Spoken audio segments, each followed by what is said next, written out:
Well, hi, good morning. Thanks so much for joining me in my shop here.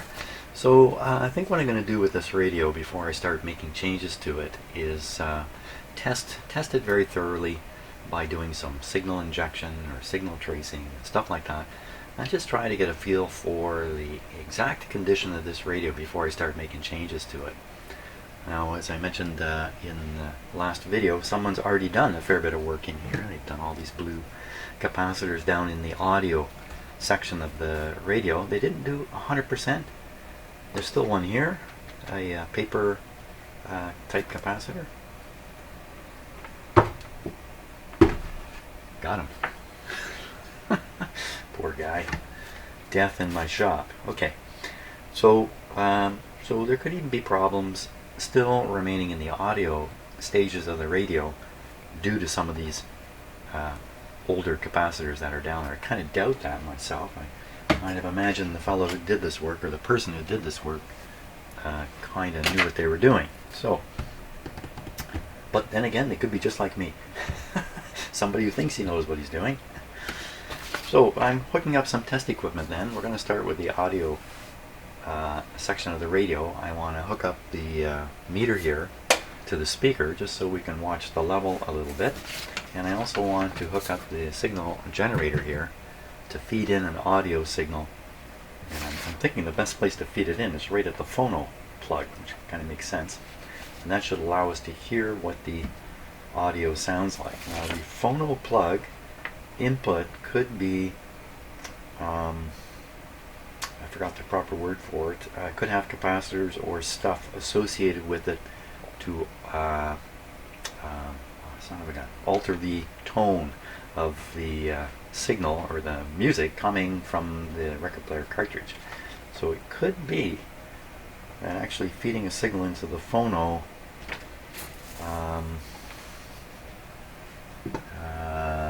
may not reveal exactly what this radio might sound like, but then we're just sending in a single tone anyway, and we can't figure out an awful lot from that, other than the fact that it's working or not, or it's distorted or not, which is really what I'm after, distortion.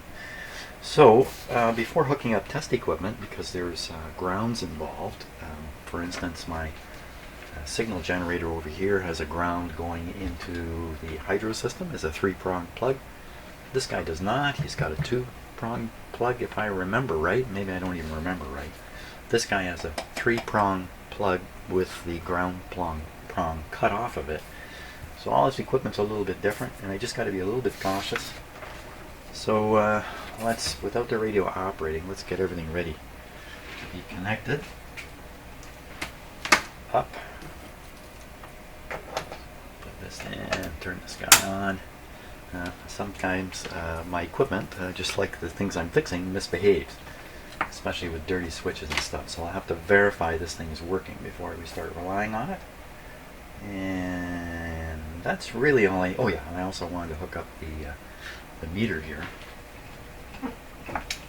So before doing that, what I've done is I've looked at the schematic here. This is a big radio with a big transformer in it. You can see it right here, and you can see the transformer primary is isolated away from everything else in the radio. So that's a thumbs up for safety. And you'll also look at how the negative side of the power supply is handled, and as typical in this radio, it's simply the chassis. The chassis is the negative side of the power supply output, the high voltage output. So the last thing to take a look at before hooking something up to the speaker here is how is it grounded, or is it? And you can see there is an indication here on the schematic, okay, a little closer, that one side of the voice coil is grounded to the chassis. So I don't want to get that backwards. Let me just check it out here. That would mean I should get a 0 on the ohm meter here. Let me grab some better leads.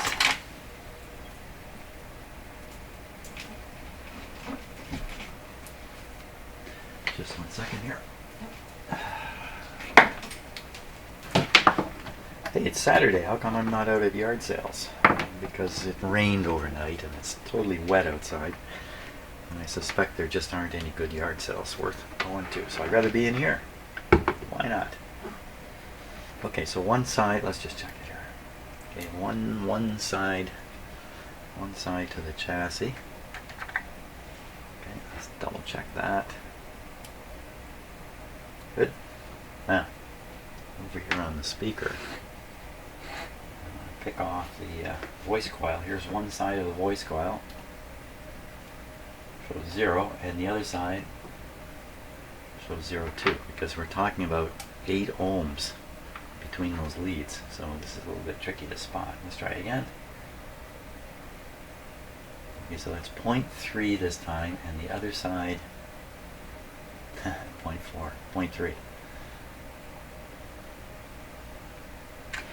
Okay, not really clarifying which is which. This may not do any better either, but I'll put this on the continuity setting. Somehow I don't think this is going to make any difference, but let's try again.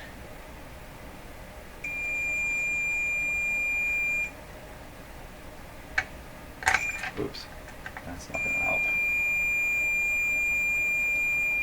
And it goes right to 0. This one stops at 0. 0, 0.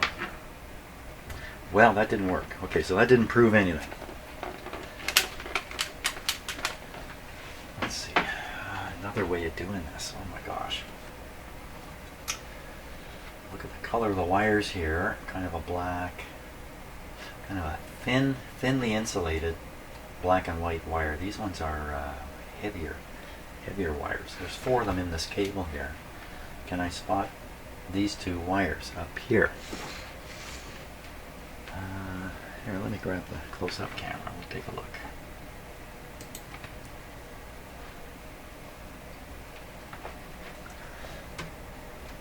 Okay. That's not really going to help, is it? I got to figure out.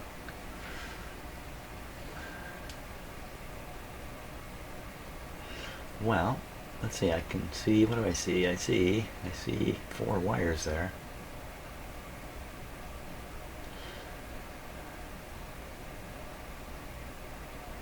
So one of them, this one here, this one that's doubled over here, I think that ties together 2 pins and acts as a switch of a sort. So when you pull this plug out, you are really disengaging something inside the radio, probably for safety or.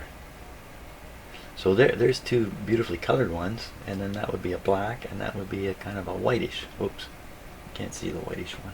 Son of a gun. Black would be ground, wouldn't it? So maybe I can spot where this is on the radio. Yikes. Okay, so this one here is going to be, I think it's going to be this one. I feel like I'm playing a guessing game here to a fair degree. Yeah. Okay, how about we work back the other way? So one of these connected to ground. I can see a fast connection to ground here.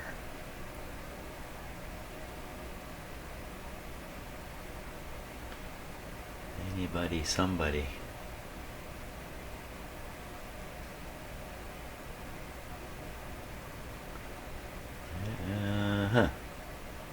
Well, there's no easy to spot ground connection here, or chassis connection, I should really say. The resistors are not looking terribly healthy. Okay, so this didn't work out worth a hoot.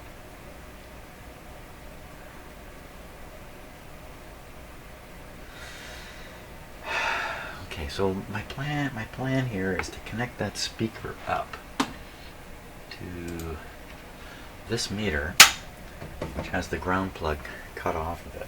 So maybe I'm being overly cautious here. Maybe. Fortunately, this is my radio and my equipment, so if I blow things up, I have only me to blame, and only I will suffer. So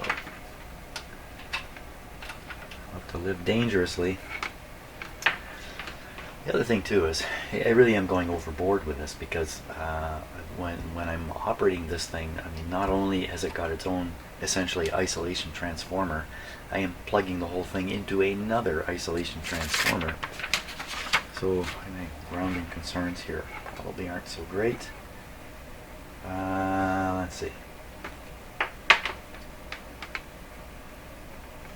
I'm going to make a mistake here. How do I want to do it? So I think I would want to have this connected as planned. Okay, first of all, good.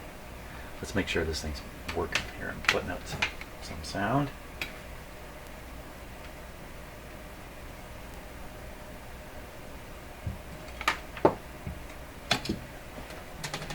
Hello.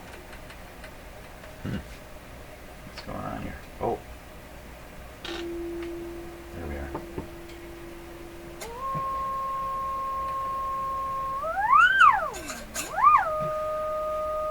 So much fun. Okay, so there's no doubt it's working. So I'm going to put this so the signal side, the high side, or whatever you want to call it, is right on the phono plug. Okay. And the meter, we're just going to hook it up here. We're not going to hook it up. We'll hook it up once everything's running. We'll connect it and see if there's any funny business. In the meantime, the poor meter is getting a great big sort of a, this is acting as an antenna in my shop, and the input to this meter is 10 megohms. And this guy, by the way, this meter will read AC up to 10 megahertz. Interesting, eh? Okay. Power up the radio. Hear what comes out of the speaker. Set it to phono. Hook up the meter. And see what we hear. That's that's where it ends, Jim, right there. Okay. Power's on. Volume is up about 20%. Don't know yet what band I'm on. I think I may have left it on the AM band. Still confused about the switches here. How come there's 3 settings on a 2-band radio? Some other odd stuff. Okay.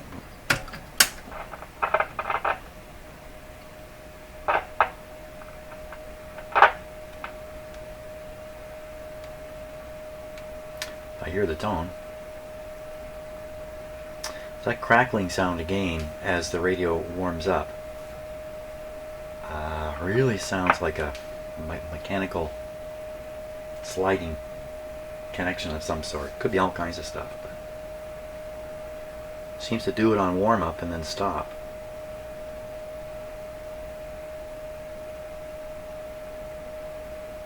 Okay, so I'm listening to what's coming out of that speaker.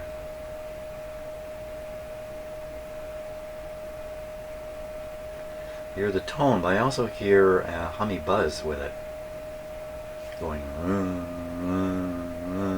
a bad imitation there.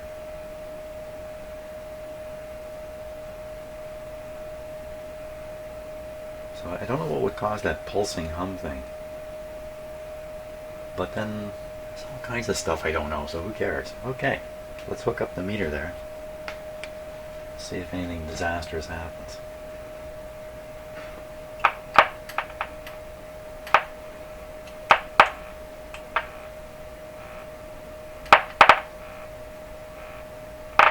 In both cases, that buzzy sound gets a little louder.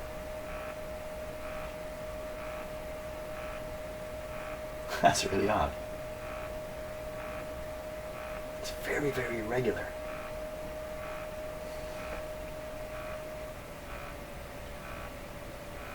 It's kind of musical, eh? Okay, hook up the other side of the meter. Didn't seem to make any difference which side I put the ground on, which, after I come to my senses, makes sense. Okay, so now is that really, I'll turn up the volume here.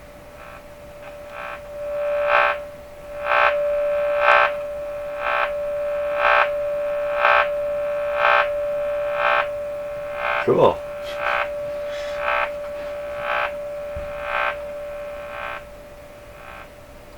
Let's just try another tone control here. Huh. Isn't that interesting?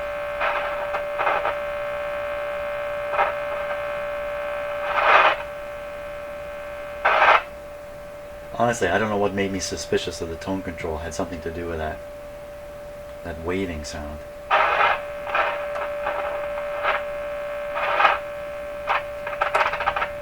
Clearly a dirty control there. Seems okay now. Wow, that's really quite interesting. Who knows what happened there? So now, are we seeing the volume here? We are not. Is there something wrong with my...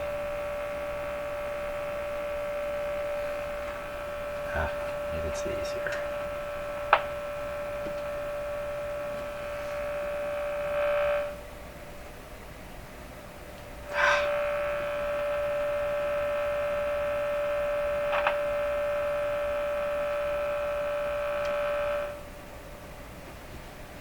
What's going on here that the meter doesn't respond?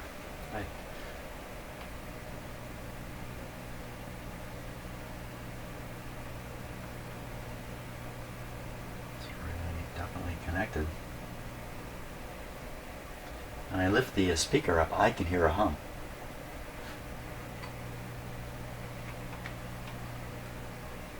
Very interesting.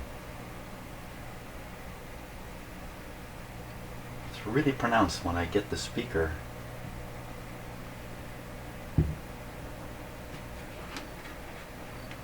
Huh, interesting. Okay. Hey, lots of interesting stuff happens.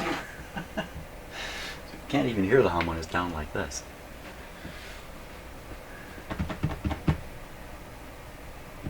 Okay, let me ignore the meter there because it's just slowing me down.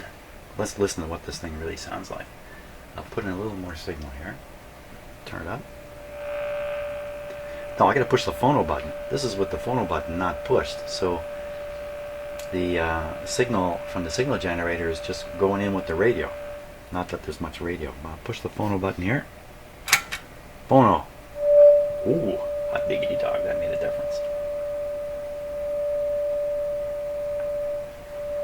Okay, so we're going to get a chance now to check the frequency response of the radio with just with my ear, and your ear too, and the quality of the speaker, which I'm sure is great.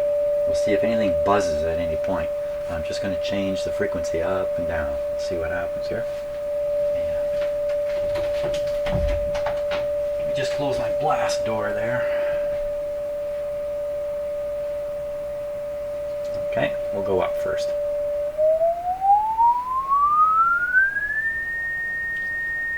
Okay, so that's about 2,000 hertz. Now we'll jump. So, okay, that's about 2,000 hertz, and we're going up.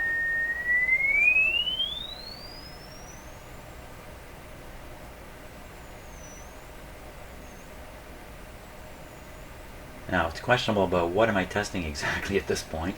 It could be testing my ears more than anything. So that's kind of where I hear the end of the sound, up in this range. And this would be on the C scale, 8,000 hertz. That's pretty impressive for a speaker like that.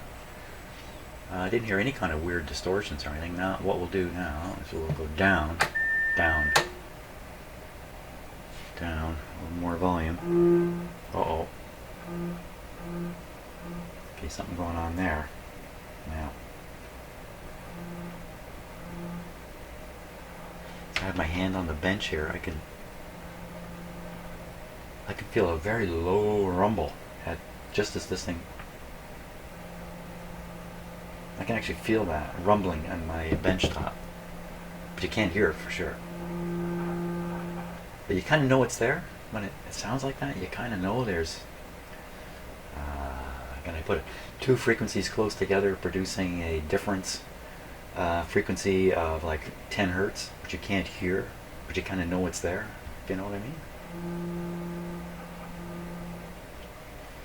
Now, what is causing that? So it could be maybe the signal's getting messed up here in the radio somehow. Maybe my expectations are false. This is what it should do. I don't think so though. So let's turn it up a bit. We haven't even gone down yet. Let's go down. I'm fooling with the volume here while I'm doing this, by the way. Okay, we can distinct roll off. Very distinct.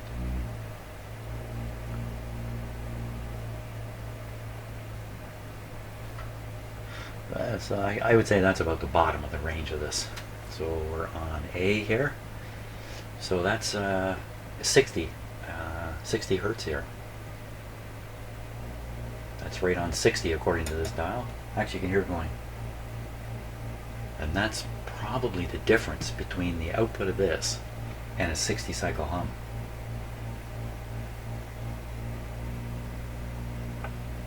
Now you can see that the difference is very slow now. So I probably got this very close to 60 cycles, and there's a hum component. And as for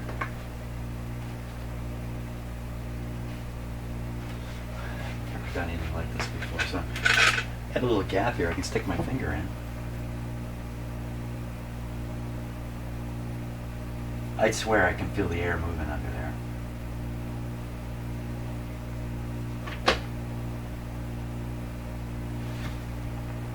She's humming hard, but you can't hear it, you see? It's working hard, can't hear it. Put this into the big speaker cabinet with that transmission line box on it. Holy smokes. What was that? What did I... Something sizzling in here. Definitely something's getting hot. Okay, switch off. Switch off. Something happened there. Driving this thing hard. Oh my gosh, this coil's too hot. But something was sizzling over here. How much you want to bet is that output transformer right there?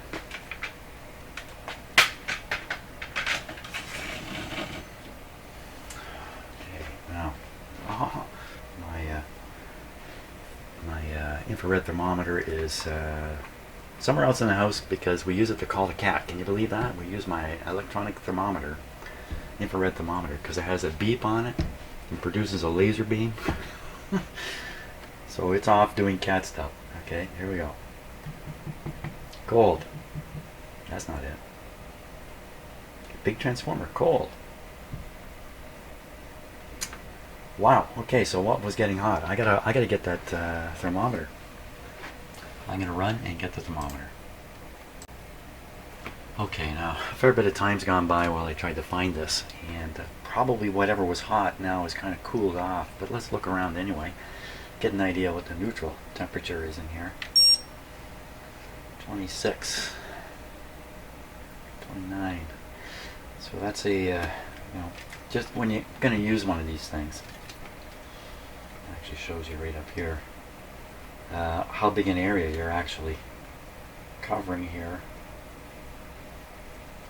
So this is wow, I'm not sure how to read that. 50 millimeters, 100 millimeters. I don't know. Okay, anyway, point is, obviously, when you're up close, whatever's in here is going to. But when you pull back, you get an average. That's the thing. That's what I'm trying to say. Get an average of whatever it's seeing. 31. And if I hit the bottom of a tube socket, that's bound to have a little bit of heat in it at this point. I thought I heard the crackling from down in this area. One suspicious thing is this resistor right here. That's 35.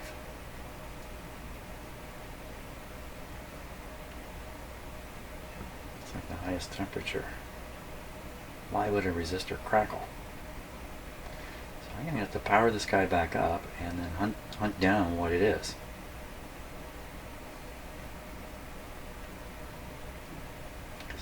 I don't see that it's there's anything in here. Sorry if you can't read the numbers while I'm doing this, but everything's reading 31 in that range.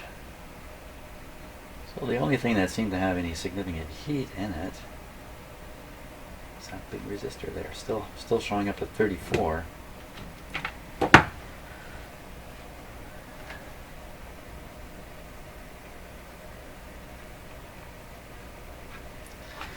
Okay, something was definitely crackling. Let's go again. Here we go.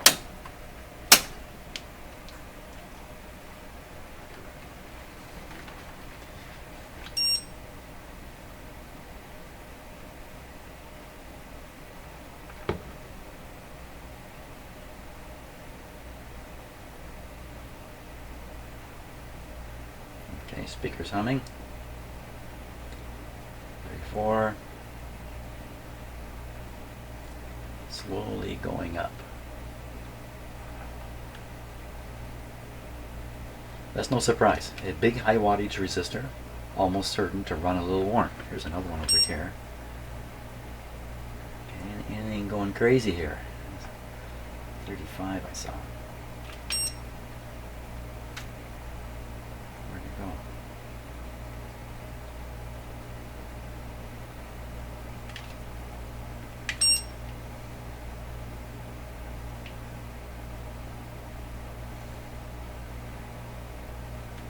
Looking for something that really leaps up like a 40 or... Now I'll have to wait now for it to start crackling again because there's just nothing here that's... 42. There's a 42, 43.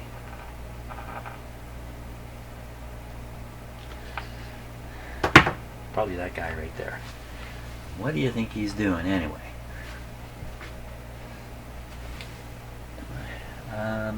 It's a big high wattage resistor. Looks like it's connected between the two push-pull output tubes. Probably cathode resistor. I'm not sure how that would work actually. Cathode resistor connected like that. Well, anyway, let's keep going. So back to listening to the sound. What do we find? A low of 60, which is great. A high of 8,000. That's great. Some hum that's shaking my bench here. I still feel it. I just put my hand on it. I can just feel the bench vibrating. Maybe that's this. Maybe it's the output here. I'll just turn the volume down. Okay, so I've turned down the volume. My bench is not buzzing anymore. So the hum is definitely coming through the amplifier. Ooh. Yeah. There's a hum. Let me just make sure it's not coming from this. Take that off. Hey. Okay, that's what the radio does on its own. Even that's suspicious. Well, that's the radio on its own. There's no low 60 cycle or any kind of low hum. Coming right out of my supply there, which is crummy. Maybe there's a hum in my old supply. That's a good chance of that. Okay, so we'll skip the hum. We got excellent frequency range. You can assume the audio circuits are just great in this radio. We'll try to move up a stage now. So the next place to go to would be the this is a funny radio, you know. It's got a 6SQ7 tube here with diodes for doing the detecting, but rather than use the diodes in the 6SQ7, it's using a 6H6, which is this tube here, to do the detecting. So, not sure why. So our options here, we could feed in the excuse me, an IF signal into the IF and let it go through the detector. That's probably the best thing I can do here. In fact, at this point, I could really feed just an IF frequency right into the start of the IF and see if it makes it through. And prove all this all at once. Why don't we try that? One reason to not try that is I don't know what the IF frequency is for this radio. It's not written on here anywhere. Or is it? No, can't find it here. It's on some other page. So why don't we try that? We'll fire an IF signal through the radio without doing any alignment, just to see what happens. And I got to figure out what the frequency is. Kenneth, what's the frequency? Okay, so we can kill this guy here. Now we want to put the signal into the radio somewhere. We could right now it's just connected to the antenna terminal. We could just try that and see if we can get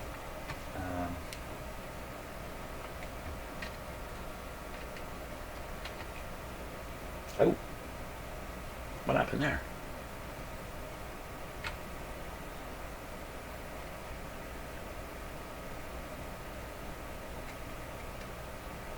Yeah, I'm holding the metal here and grabbing the chassis. Oh, that's not smart. Didn't do anything though.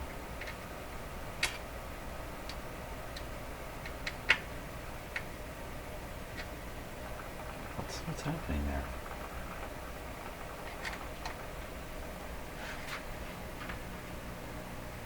I don't dare hold this speaker, and well, maybe I can grab the clip lead carefully here. I don't want to touch the chassis though. That makes absolutely no difference. Well, this is kind of bizarre. How's this work? I don't hear any change whatsoever in the sound coming out of the speaker. Yet this meter jumps way up. What is that? What is that? What is that?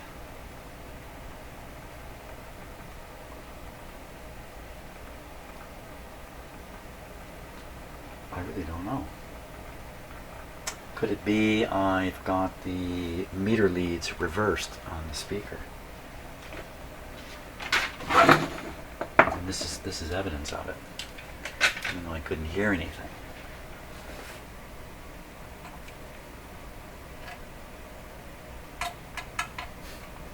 Yeah, I'm a scaredy cat. This way. Wow.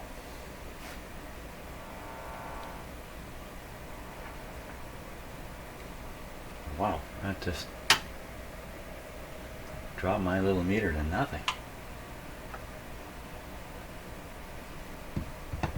Okay, so I've gotten rid of the audio amplifier. We can't quite test this situation, but we will in a minute, because we're going to fire a signal through the radio. Something's going to come out of the speaker. There's some grounding thing there, I guess, causing the meter to rise. You know, the meter ground pin is missing on this instrument. This used to be in a radio station. This was a radio station's instrument, CHFI in Toronto, and they cut the prong off for obvious benefits in their setup. But this may not be helping me in my setup here. So it's kind of bopping up and down too. Okay, let's go fishing for the IF frequency. Oh, I gotta hook this guy up. Wait a minute. Saying all kinds of stupid things here. It is hooked up on the antenna. Hello, hello. Okay, wait a minute. I have to bring in some chemicals at this point.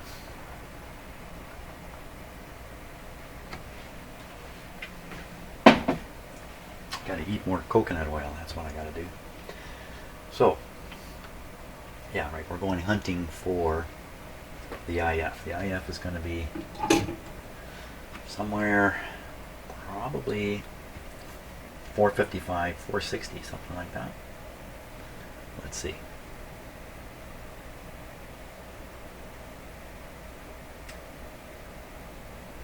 Then again, let's put the power up here.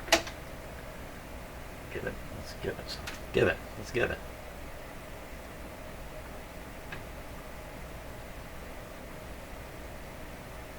Okay, 260 is another possibility. Could be that low.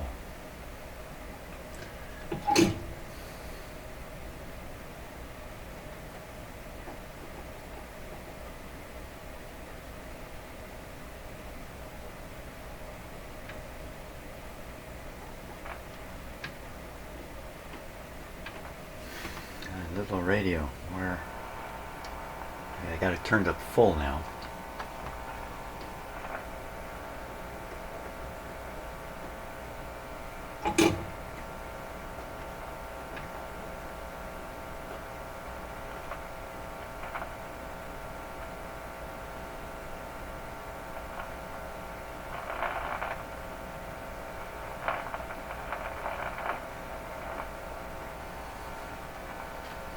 It's not the best situation now. Feeding in the IF into the antenna isn't the best way to get the IF signal into the radio. Much better way is to get right onto the mixer tube, or much closer to it anyway. You know what? Yeah, no, band shouldn't matter. Oh, I got the phono plugged in. I got the phono button pushed in. Maybe that's messing this up. Maybe. So I'm going to pop this button out. Be smart and turn this down before I do that. Pop it out.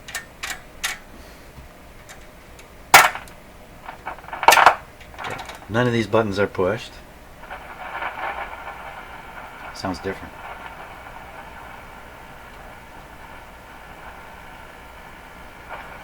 Okay, let's try all this again.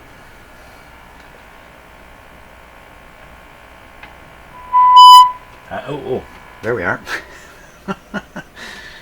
Hey. Wow.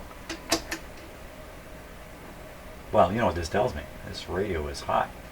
This radio is hot. Hello.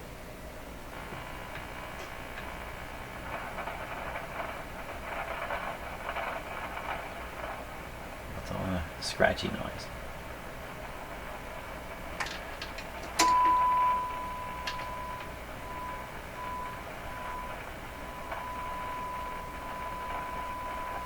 So the IF peaks at 438. It's a good guess. It should be 455. That would be a good guess. So it appears to be off, but it doesn't appear to be weak. It sure doesn't.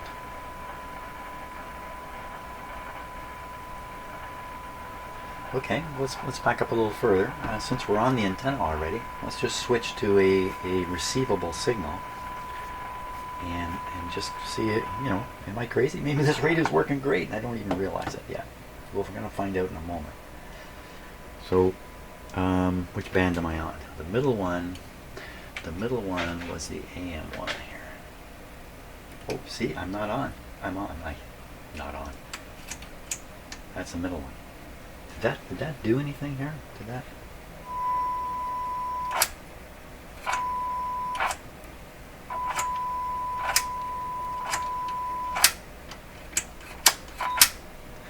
So how much you want to bet?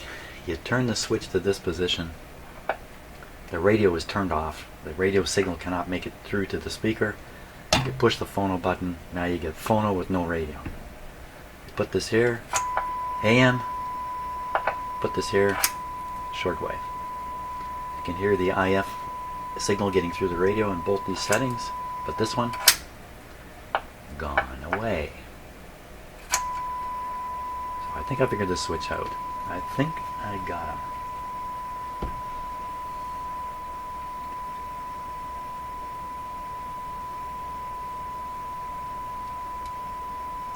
Right, just kind of losing track of what I'm up to. So if we're on AM here, we're tuned right now around 1 million. So I'll dial the signal generator to around 1 million. Let me turn it down a bit. 1 million.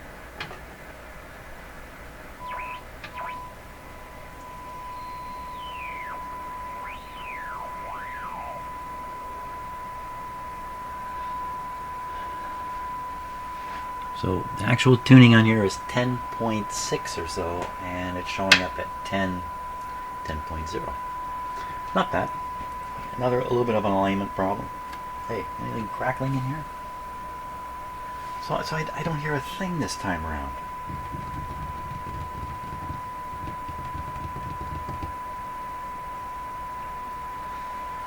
Well, I don't know. How hot did that resistor get? 75! Okay, that's hot. 75 is pretty darn hot. I don't think you want things 75 degrees. 78. And this is an average of the resistor and the surrounding area. It's probably more like 90 if I can get right up on it. 80 something. Wow, okay, that's plenty hot. That's too hot.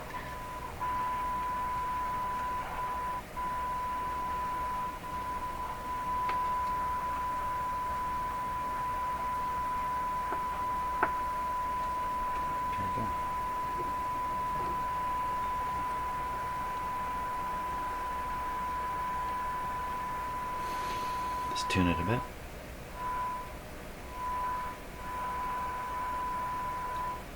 Well, if this thing is this sensitive, this is fairly sensitive. Let's just check it out. Okay, so every radio should be able to receive this. Okay. Poor radios may not receive this.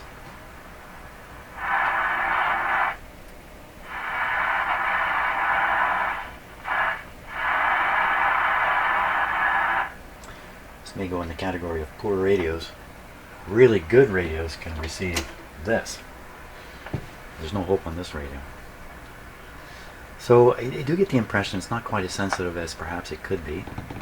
All these old capacitors, definitely a possible cause of that. And weak tubes, another very, very possible cause of it. Probably, maybe again, before making all kinds of changes in here, the next thing I could do is I could run through the tubes and test them and see what's up. First, let's go to the short wave band. And on the short wave band, we're right around. Hey, you know what? I'm looking at things wrong here. So, because these numbers are so close, 9, 9, I mean, they're so close, it's easy to start looking at the wrong band. I should have been looking here, I was looking up here. So when I said the radio was tuned to 10.8 or so, it actually was right on. It's right on. It's right on the money. It's right upon the money. So that strongly says the guy who did the work on this thing did a good job of it. Just chose not to do these capacitors. Yeah. So consequently, we are currently right around 10 megahertz. Let me put it right on 10 megahertz on the short wave band. Now we'll take the signal generator up to 10. 10. It's almost right there. 10. Again, quite accurate on the dial.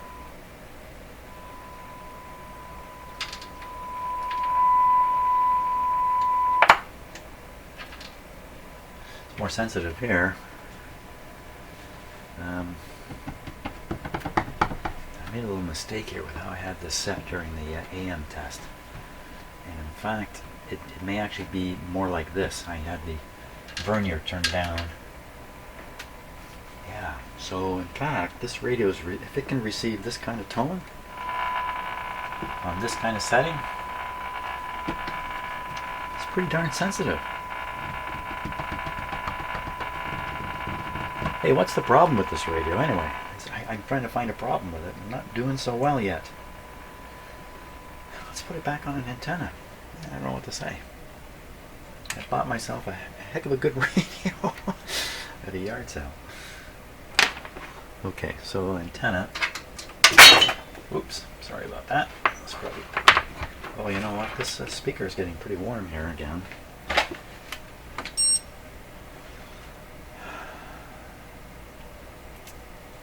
About 60. I'd agree. Much above 60, and actually this doesn't feel like 60. It feels more like 55 or something like that. 36 is what it says. 58 on the coil, 60 on the coil. Yeah, not feeling the heat up in here. It's dissipating into the frame of the speaker and that. This is too hot. I don't think it should get this hot.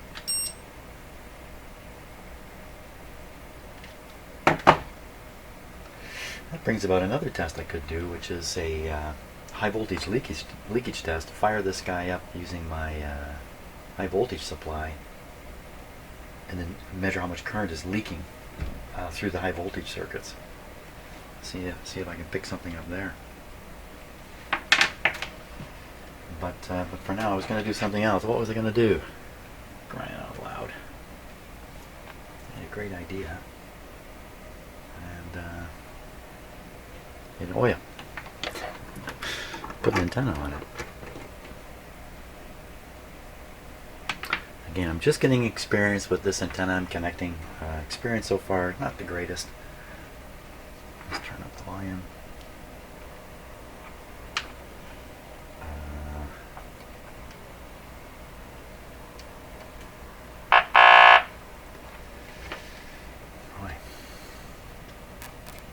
very reassuring there.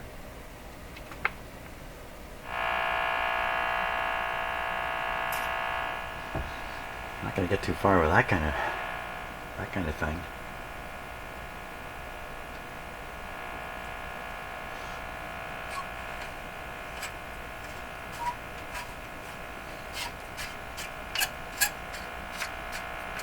Some pretty horrible noise on that antenna. Wow. Is it really on the antenna? I would say so. Okay, let's abandon this antenna that I'm not so sure about yet, because it needs a little more investigating, and I'll just stick the old piece of wire. This isn't much wire either. This is probably why I thought rather the set was insensitive. They just never got a decent antenna onto it. And this is not going to qualify as a decent antenna.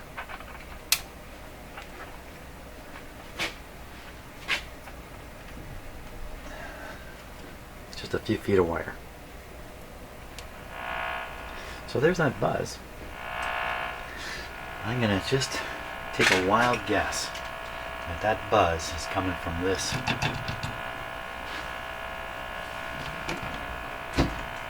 Oh, bad guess. Could be coming from this. Nope. And it could be coming from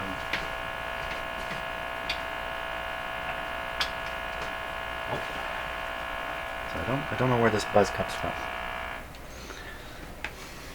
Oh man, I tell you, this the things you got to fight over when you do this kind of stuff. Damn.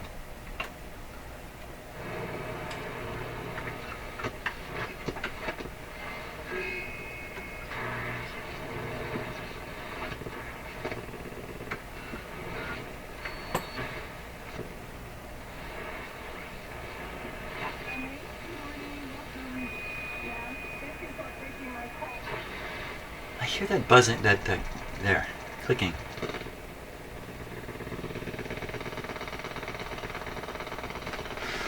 Huh, that's probably the guy. Where that comes from in here, I got no idea.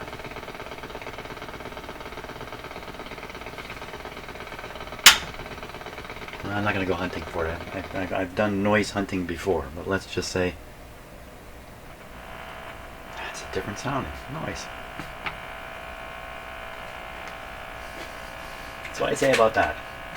Let's carry on. Carry on, man. What are you trying to do here? Shortwave band, pick up something.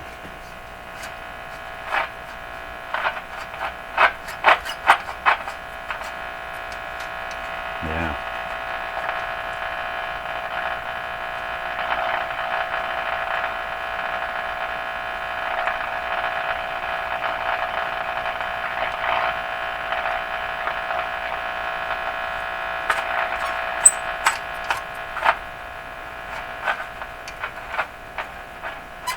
We're not going to hear anything here.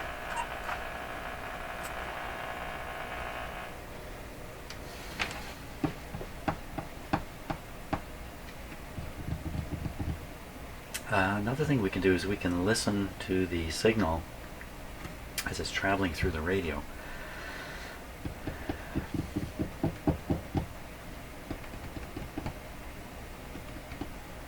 We can listen to the antenna and see if it sounds on another receiver just exactly what it sounds like there. That's a good idea. Even though it's a bit of a buzz hunt, which I don't want to do. I'll do it a bit. So I'll take my guy here, signal tracer. Okay, and once again we're back into the ground thing, but we're okay to connect this right to the chassis.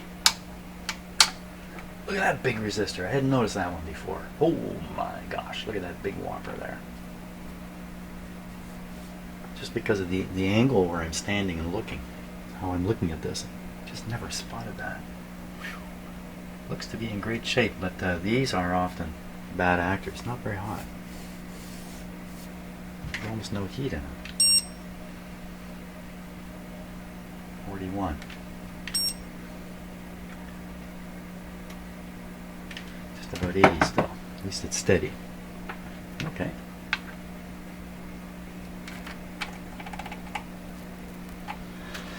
Now you can trace, not on the short wave band, you can trace a AM signal. I wonder, maybe we can get a listen to what is reaching the detector in shortwave. I feel like I'm chasing nothing now.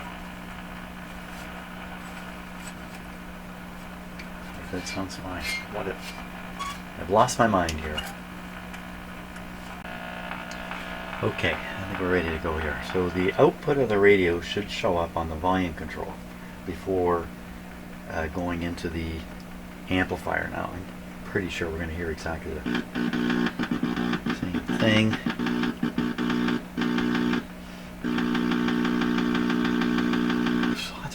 Lots of weird sounds.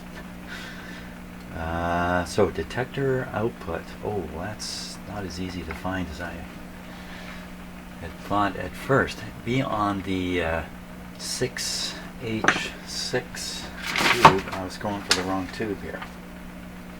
6H6, top of the volume control. Yeah, it should be alright. What am I talking about?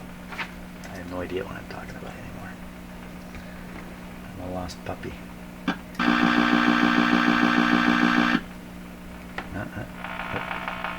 Sound the same?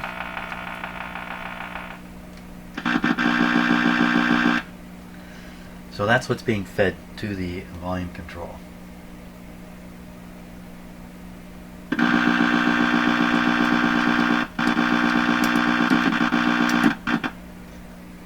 What is this switch here?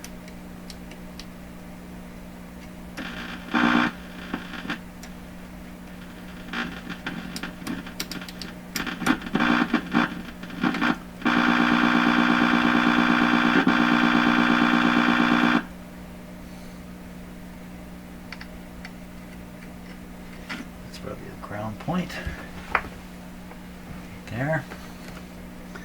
This capacitor ground. This one's carrying the signal.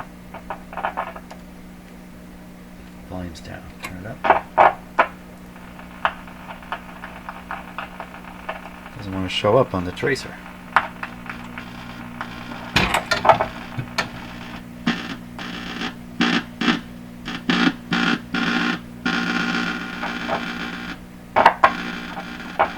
It's making it across this capacitor, no problem. And it's a brand new capacitor, or a relatively new capacitor, so no surprise. Now there's a complicated volume control here. It's got back doors on it. It's also got this capacitor here.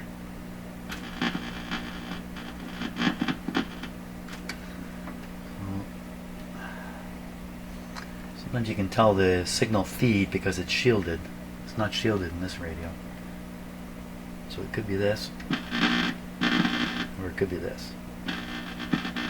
Both sound the same on there. Well, what am I learning? I'm not learning much here. The whole time I've been doing that, I've been doing it on a radio, which is not really correct either. Not correct, Jim. Let's switch to audio again here. Same deal.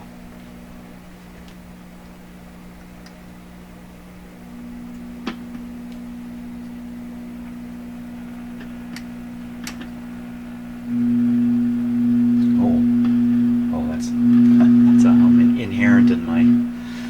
That's terrible, man.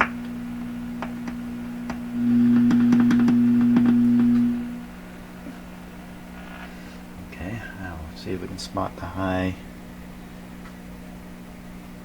the input end of the potentiometer here.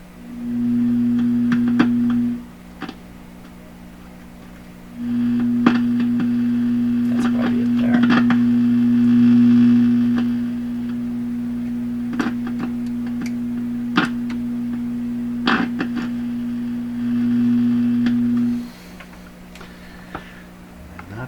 proving much of anything here.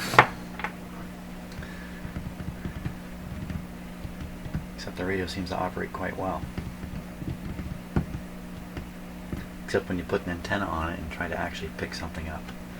You know, I'm going to put a better antenna on here. I'm going to put a strong loop antenna on here and see what it can do with a decent antenna signal. See where we are with that. Okay, let's try this now. Take this antenna off. Volume down, radio to AM. Because my loop antenna only works on AM. Not a thing, of course. No antenna. Let's put this on.